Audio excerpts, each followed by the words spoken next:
Hello, everyone. I am Ethan, and I warmly welcome you to our bedtime story tonight. Today, we dive into an enchanting world with the classic fairy tale of Beauty and the Beast. This timeless fairy tale, filled with magic and mystery, will take us on a journey of true love and inner beauty. As I read this story to you, I invite you to close your eyes, get comfortable, and prepare for a delightful night's sleep. Let the soothing sounds of this story transport you to a place of peace and relaxation. Enjoy listening. Good night.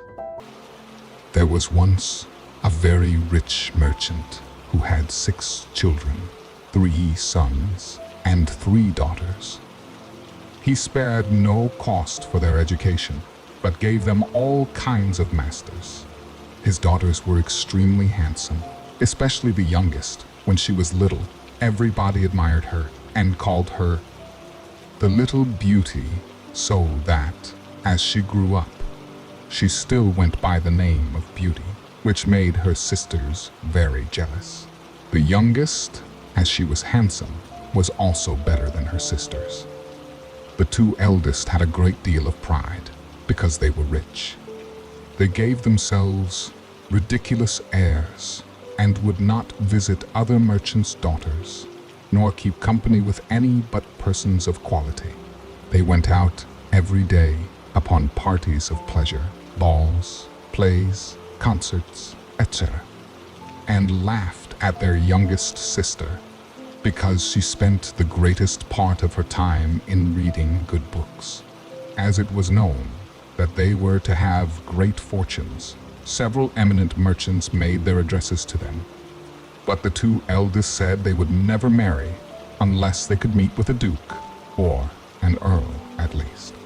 Beauty very civilly thanked them that courted her and told them she was too young yet to marry, but chose to stay with her father a few years longer. All at once, the merchant lost his whole fortune, excepting a small country house at a great distance from town, and told his children, with tears in his eyes, they most go there and work for their living. The 2 eldest answered that they would not leave the town, for they had several lovers who they were sure would be glad to have them. Though they had no fortune, but in this they were mistaken, for their lovers slighted and forsook them in their poverty. As they were not beloved on account of their pride, everybody said they do not deserve to be pitied. We are glad to see their pride humbled. Let them go and give themselves quality airs in milking the cows and minding their dairy. But, added they, we are extremely concerned for Beauty. She was such a charming, sweet-tempered creature, spoke so kindly to poor people, and was of such an affable, obliging disposition. Nay, several gentlemen would have married her, though they knew she had not a penny. But she told them she could not think of leaving her poor father in his misfortunes, but was determined to go along with him into the country to comfort and attend him. Poor Beauty at first was sadly grieved at the loss of her fortune, but she said to herself, were I to cry ever so much, that would not make things better. I must try to make myself happy without a fortune. When they came to their country house, the merchant and his 3 sons applied themselves to husbandry and tillage. And Beauty rose at 4 in the morning and made haste to have the house clean and breakfast ready for the family. In the beginning, she found it very difficult, for she had not been used to work as a servant. But in less than 2 months, she grew stronger and healthier than ever. After she had done her work, she read, played on the harpsichord, or else sung while she spun. On the contrary, her 2 sisters did not know how to spend their time. They got up at 10 and did nothing but saunter about the whole day, lamenting the loss of their fine clothes and acquaintance. Do but see our youngest sister, said they one to the other. What a poor, stupid, mean-spirited creature she is, to be contented with such an unhappy situation. The good merchant was of a quite different opinion. He knew very well that Beauty outshone her sisters in her person as well as her mind, and admired her humility, industry, and patience. For her sisters not only left her all the work of the house to do, but insulted her every moment. The family had lived about a year in this retirement when the merchant received a letter with an account that a vessel, on board of which he had effects, was safely arrived. This news had liked to have turned the heads of the two eldest daughters, who immediately flattered themselves with the hopes of returning to town, for they were quite weary of a country life. And when they saw their father ready to set out, they begged of him to buy them new gowns, caps, rings, and all manner of trifles. But Beauty asked for nothing, for she thought to herself that all the money her father was going to receive would scarce be sufficient to purchase everything her sisters wanted. "What will you have, Beauty?" said her father. "Since you are so kind as to think of me," answered she, "be so kind as to bring me a rose. For as none grow hereabouts, they are a kind of rarity." Not that Beauty cared for a rose, but she asked for something, lest she should seem by her example to condemn her sister's conduct, who would have said she did it only to look particular. The good man went on his journey, but when he came there, they went to law with him about the merchandise. And after a great deal of trouble and pains to no purpose, he came back as poor as before. He was within 30 miles of his own house. Thinking on the pleasure he should have in seeing his children again, when going through a large forest, he lost himself. It rained and snowed terribly. Besides, the wind was so high that it threw him twice off his horse, and night coming on, he began to apprehend being either starved to death with cold and hunger, or else devoured by the wolves, whom he heard howling all around him, when, on a sudden, looking through a long walk of trees, he saw a light at some distance, and going on a little farther, perceived it came from a palace illuminated from top to bottom. The merchant returned God thanks for this happy discovery, and hasted to the palace, but was greatly surprised at not meeting with anyone in the outcourts. His horse followed him, and seeing a large stable open, went in, and finding both hay and oats, the poor beast, who was almost famished, fell to eating very heartily. The merchant tied him up to the manger, and walked towards the house, where he saw no one. But entering into a large hall, he found a good fire, and a table plentifully set out, with but one cover laid. As he was wet quite through with the rain and snow, he drew near the fire to dry himself. "I hope," said he, "the master of the house, or his servants, will excuse the liberty I take. I suppose it will not be long before some of them appear." He waited a considerable time, till it struck 11, and still nobody came. At last he was so hungry that he could stay no longer, but took a chicken and ate it in 2 mouthfuls, trembling all the while. After this, he drank a few glasses of wine, and growing more courageous, he went out of the hall, and crossed through several grand apartments with magnificent furniture, till he came into a chamber which had an exceeding good bed in it. And as he was very much fatigued, and it was past midnight, he concluded it was best to shut the door and go to bed. It was 10 the next morning before the merchant waked, and as he was going to rise, he was astonished to see a good suit of clothes in the room of his own, which were quite spoiled. "Certainly," said he, "this palace belongs to some kind fairy, who has seen and pitied my distress." He looked through a window, but instead of snow saw the most delightful arbors, interwoven with the most beautiful flowers that ever were beheld. He then returned to the great hall, where he had supped the night before, and found some chocolate ready-made on a little table. "Thank you, good Madam Fairy," said he aloud, "for being so careful as to provide me a breakfast. I am extremely obliged to you for all your favors." The good man drank his chocolate and then went to look for his horse, but passing through an arbor of roses, he remembered Beauty's request to him and gathered a branch on which were several. Immediately, he heard a great noise and saw such a frightful beast coming towards him that he was ready to faint away. "You are very ungrateful," said the beast to him in a terrible voice.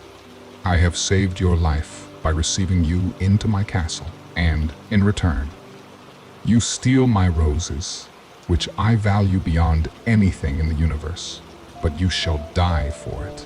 I give you but a quarter of an hour to prepare yourself, to say your prayers." The merchant fell on his knees and lifted up both his hands. "My lord," said he, "I beseech you to forgive me. Indeed, I had no intention to offend in gathering a rose for one of my daughters, who desired me to bring her one." "My name is not my lord," replied the monster, "but beast. I don't love compliments, not one. I like people should speak as they think. And so do not imagine I am to be moved by any of your flattering speeches. But you say you have got daughters. I will forgive you, on condition that one of them come willingly and suffer for you. Let me have no words, but go about your business, and swear that if your daughter refuse to die in your stead, you will return within 3 months." The merchant had no mind to sacrifice his daughters to the ugly monster, but he thought, in obtaining this respite, he should have the satisfaction of seeing them once more. So he promised upon oath he would return.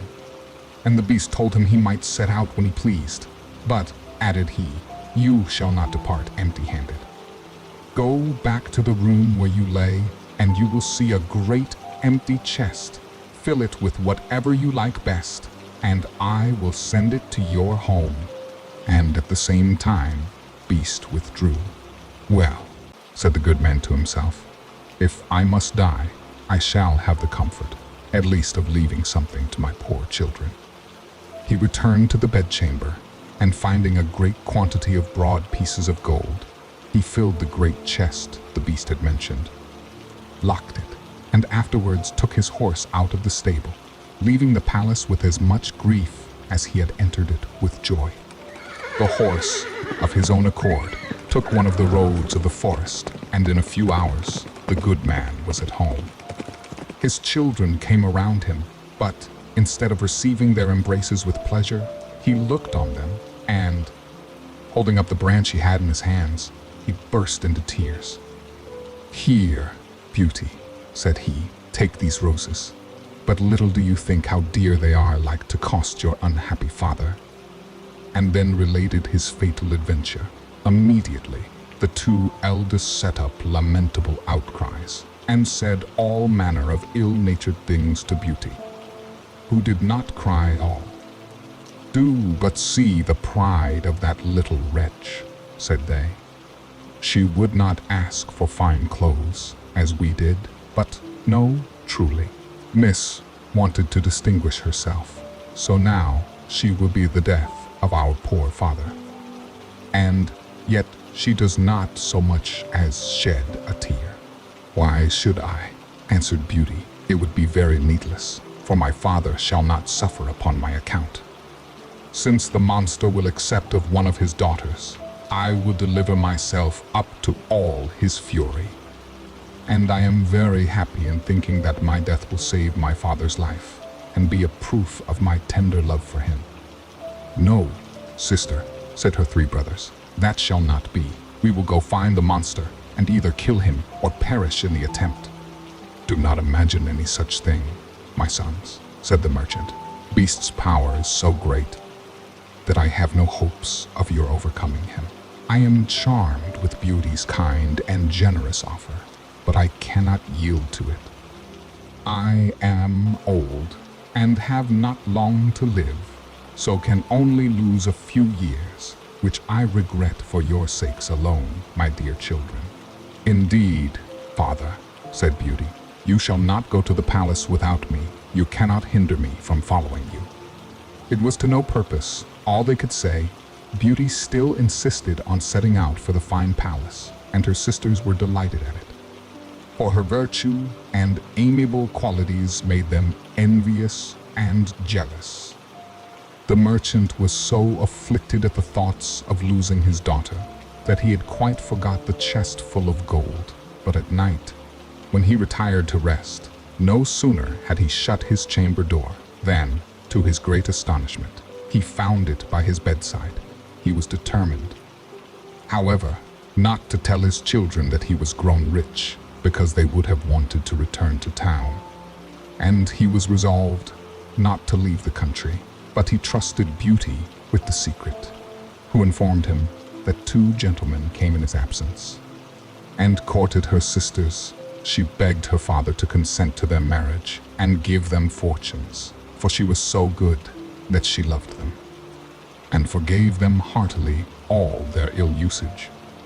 These wicked creatures rubbed their eyes with an onion to force some tears when they parted with their sister, but her brothers were really concerned. Beauty was the only one who did not shed tears at parting, because she would not increase their uneasiness. The horse took the direct road to the palace, and towards evening they perceived it illuminated as at first. The horse went of himself into the stable, and the good man and his daughter came into the great hall, where they found a table splendidly served up and 2 covers. The merchant had no heart to eat, but Beauty endeavored to appear cheerful, sat down to table, and helped him. Afterwards, thought she to herself, Beast surely has a mind to fatten me before he eats me, since he provides such a plentiful entertainment. When they had supped, they heard a great noise, and the merchant, all in tears, bid his poor child farewell, for he thought Beast was coming. Beauty was sadly terrified at his horrid form, but she took courage as well as she could, and the monster having asked her if she came willingly, "Yes," said she, trembling. "You are very good, and I am greatly obliged to you. Honest man, go your ways tomorrow morning, but never think of returning here again. Farewell, Beauty." "Farewell, Beast," answered she, and immediately the monster withdrew. "Oh, daughter," said the merchant, embracing Beauty, "I am almost frightened to death. Believe me, you had better go back and let me stay here." "No, father," said Beauty in a resolute tone. "You shall set out tomorrow morning and leave me to the care and protection of Providence." They went to bed and thought they should not close their eyes all night, but scarce were they laid down than they fell fast asleep. And Beauty dreamed. A fine lady came and said to her, "I am content, Beauty, with your good will, this good action of yours, in giving up your own life to save your father's, shall not go unrewarded." Beauty waked and told her father her dream, and though it helped to comfort him a little, yet he could not help crying bitterly when he took leave of his dear child.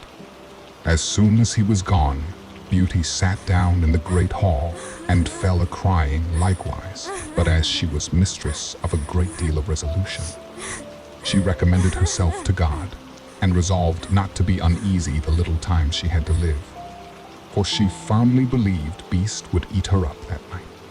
However, she thought she might as well walk about till then, and view this fine castle, which she could not help admiring. It was a delightful, pleasant place, and she was extremely surprised at seeing a door, over which was wrote, "Beauty's apartment." She opened it hastily, and was quite dazzled with the magnificence that reigned throughout. But what chiefly took up her attention was a large library, a harpsichord, and several music books. "Well," said she to herself, "I see they will not let my time hang heavy on my hands for want of amusement." Then she reflected, "Were I but to stay here a day, there would not have been all these preparations." This consideration inspired her with fresh courage, and opening the library, she took a book and read these words in letters of gold. Welcome, beauty. Banish fear. You are queen and mistress here. Speak your wishes. Speak your will. Swift obedience meets them still. Alas, said she with a sigh, there is nothing I desire so much as to see my poor father, and to know what he is doing. She had no sooner said this, when casting her eyes on a great looking glass, to her great amazement, she saw her own home, where her father arrived with a very dejected countenance.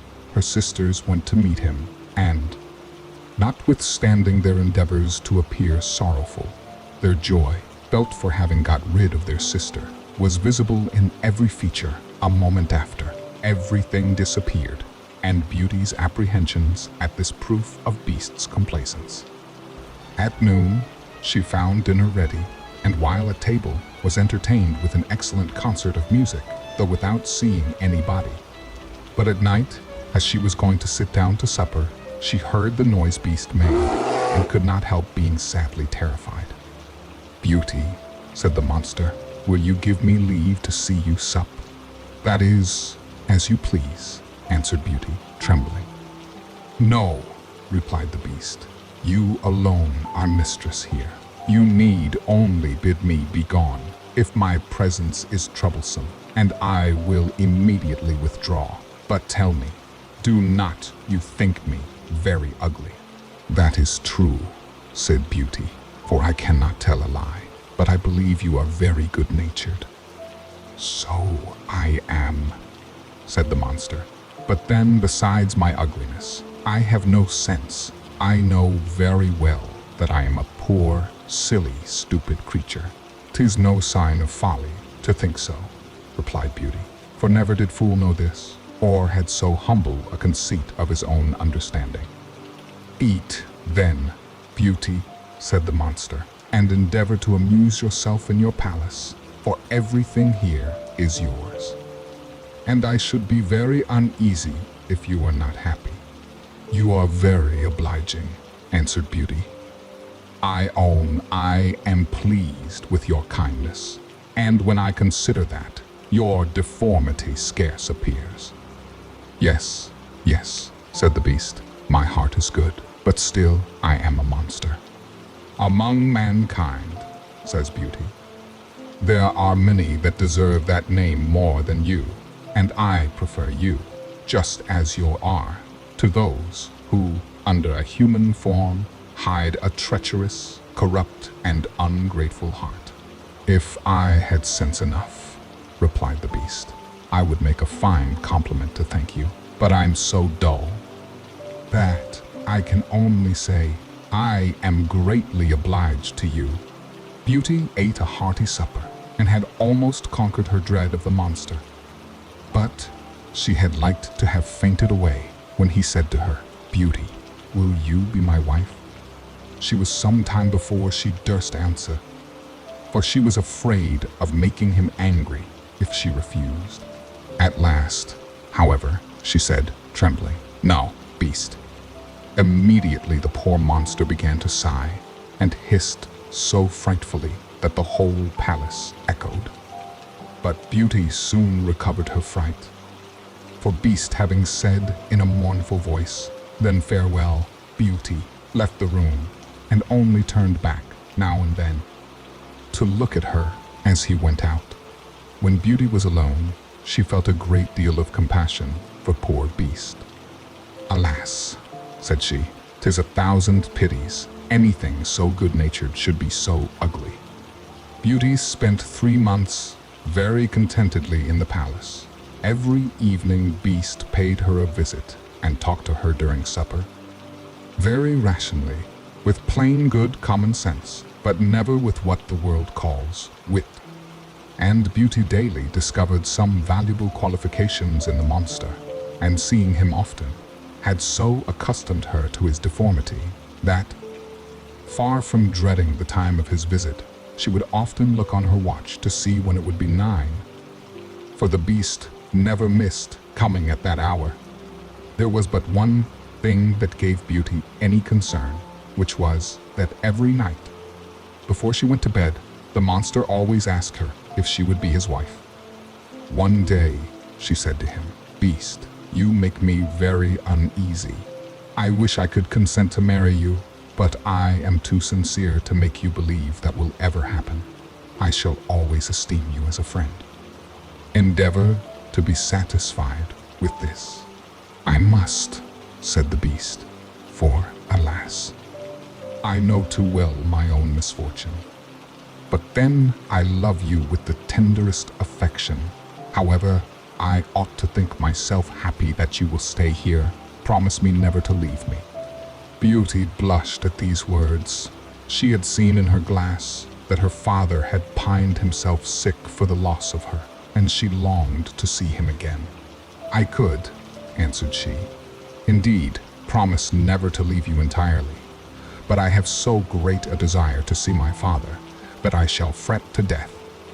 If you refuse me that satisfaction, I had rather die myself," said the monster, "than give you the least uneasiness. I will send you to your father. You shall remain with him, and poor beast will die with grief." "No," said Beauty, weeping, "I love you too well to be the cause of your death. I give you my promise to return in a week. You have shown me that my sisters are married and my brothers gone to the army. Only let me stay a week with my father, as he is alone." "You shall be there tomorrow morning," said the beast, "but remember your promise. You need only lay your ring on the table before you go to bed, when you have a mind to come back. Farewell, Beauty." Beast sighed as usual, bidding her good night, and Beauty went to bed very sad at seeing him so afflicted. When she waked the next morning, she found herself at her father's, and having rang a little bell that was by her bedside, she saw the maid come, who, the moment she saw her, gave a loud shriek, at which the good man ran upstairs and thought he should have died with joy to see his dear daughter again. He held her fast, locked in his arms, above a quarter of an hour. As soon as the first transports were over, Beauty began to think of rising, and was afraid she had no clothes to put on. But the maid told her that she had just found, in the next room, a large trunk full of gowns, covered with gold and diamonds. Beauty thanked good Beast for his kind care, and taking one of the plainest of them, she intended to make a present of the others to her sisters. She scarce had said so when the trunk disappeared. Her father told her that Beast insisted on her keeping them herself, and immediately both gowns and trunk came back again. Beauty dressed herself, and in the meantime they sent to her sisters, who hasted thither with their husbands. They were both of them very unhappy. The eldest had married a gentleman, extremely handsome indeed, but so fond of his own person that he was full of nothing but his own dear self, and neglected his wife. The second had married a man of wit, but he only made use of it to plague and torment everybody, and his wife most of all. Beauty's sisters sickened with envy when they saw her dressed like a princess and more beautiful than ever, nor could all her obliging, affectionate behavior stifle their jealousy, which was ready to burst when she told them how happy she was. They went down into the garden to vent it in tears, and said one to the other, "In what is this little creature better than us, that she should be so much happier?" "Sister," said the eldest, "a thought just strikes my mind. Let us endeavor to detain her above a week, and perhaps the silly monster will be so enraged at her for breaking her word that he will devour her." "Right, sister," answered the other. "Therefore we must show her as much kindness as possible." After they had taken this resolution, they went up and behaved so affectionately to their sister that poor Beauty wept for joy. When the week was expired, they cried and tore their hair, and seemed so sorry to part with her that she promised to stay a week longer. In the meantime, Beauty could not help reflecting on herself for the uneasiness she was likely to cause poor Beast whom she sincerely loved and really longed to see again. The 10th night she spent at her father's, she dreamed she was in the palace garden, and that she saw Beast extended on the grass plot, who seemed just expiring, and, in a dying voice, reproached her with her ingratitude. Beauty started out of her sleep and bursting into tears. "Am not I very wicked," said she, "to act so unkindly to Beast, that has studied so much to please me in everything? Is it his fault that he is so ugly and has so little sense? He is kind and good, and that is sufficient. Why did I refuse to marry him? I should be happier with the monster than my sisters are with their husbands. It is neither wit nor a fine person in a husband that makes a woman happy, but virtue, sweetness of temper, and complacence, and Beast has all these valuable qualifications. It is true, I do not feel the tenderness of affection for him, but I find I have the highest gratitude, esteem, and friendship, and I will not make him miserable. Were I to be so ungrateful, I should never forgive myself." Beauty, having said this, rose, put her ring on the table, and then laid down again. Scarce was she in bed before she fell asleep. And when she waked the next morning, she was overjoyed to find herself in the Beast's palace. She put on one of her richest suits to please him, and waited for evening with the utmost impatience. At last, the wished-for hour came. The clock struck 9, yet no Beast appeared. Beauty then feared she had been the cause of his death. She ran crying and wringing her hands all about the palace, like one in despair. After having sought for him everywhere, she recollected her dream and flew to the canal in the garden, where she dreamed she saw him. There she found poor Beast stretched out, quite senseless, and, as she imagined, dead. She threw herself upon him without any dread, and finding his heartbeat still, she fetched some water from the canal and poured it on his head.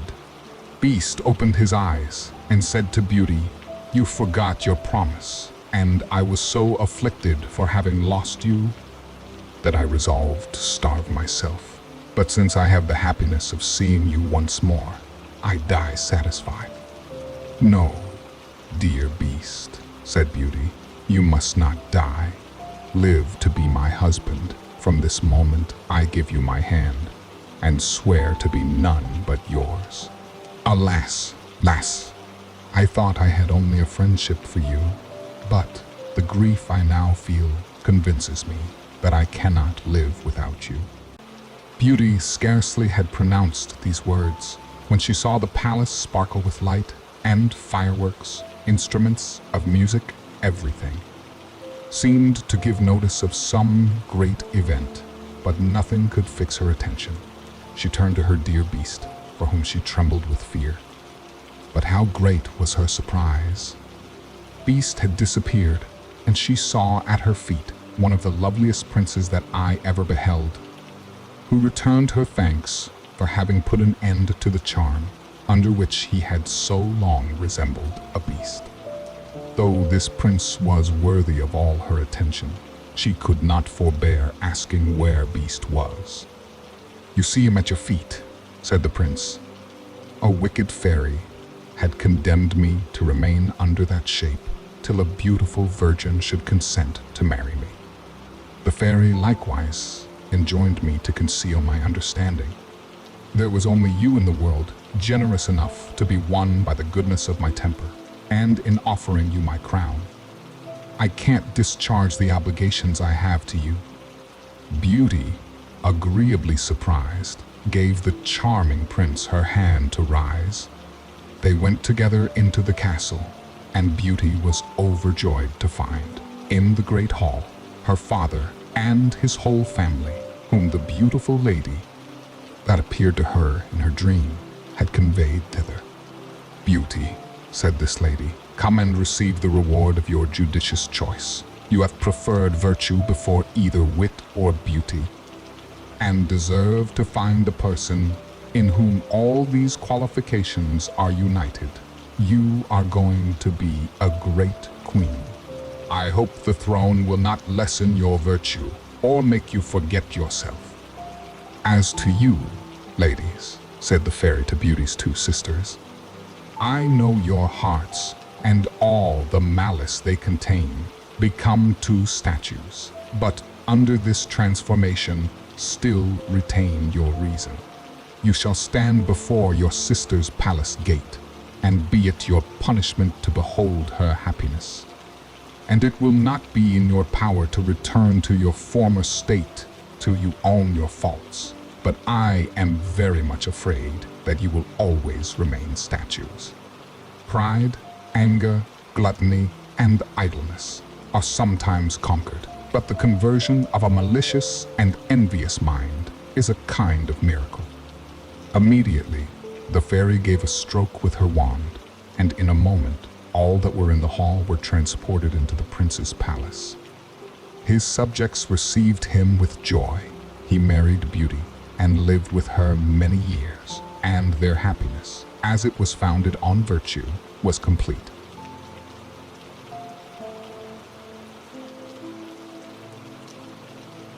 This was the fairy tale of Beauty and the Beast. I hope you enjoyed this beautiful story of love and acceptance. May the magic of this fairy tale fill your dreams with beauty and peace. Now it's time to close your eyes and surrender to a restful sleep. Good night and sweet dreams.